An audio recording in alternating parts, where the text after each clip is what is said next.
صرف ارض فلسطین میں پہلی اللہ کی جو رحمت آئی کہ اللہ تعالیٰ نے پہلا گھر بنایا، اول بیت وضع للناس، فرشتوں کے ذریعے، وہ بیت اللہ تھا، اور اس کے بعد اللہ تعالیٰ نے دوسرا گھر جو دنیا میں بنایا وہ مسجد اقصی تھی، یہ بھی فرشتوں نے بنائی تھی۔ پھر 4000 نبیوں کے باپ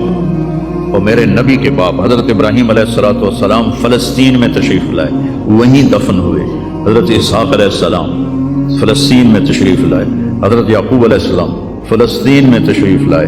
حضرت موسیٰ علیہ السلام اپنی قوم کو لے کر فلسطین میں دوبارہ واپس آئے، حضرت داؤد علیہ السلام فلسطین میں آئے، حضرت سلیمان علیہ السلام فلسطین میں آئے، حضرت زکریا علیہ السلام فلسطین میں آئے، حضرت یحییٰ علیہ السلام فلسطین میں آئے، حضرت مریم علیہ السلام فلسطین میں پیدا ہوئی، حضرت عیسیٰ علیہ السلام فلسطین میں پیدا ہوئے، اور ارض فلسطین سے ہی عیسیٰ علیہ السلام کو اوپر اٹھایا، یہیں سے اوپر اٹھایا آسمانوں کی طرف، اور میرے نبی کا جو معراج ہوا وہ بھی ارض فلسطین سے ہوا۔ سبحان الذی اسری بعبدہ لیلا من المسجد الحرام الی المسجد الاقصی، وبرکت ذات جو مسجد حرام سے مسجد اقصی لے گیا اپنے بندے کو، الذی بارکنا حولہ، اس خطے کو اللہ نے بابرکت فرمایا، کسی خطے کو بابرکت نہیں فرمایا، اس فلسطین کے خطے کو اللہ تعالیٰ نے بابرکت فرمایا۔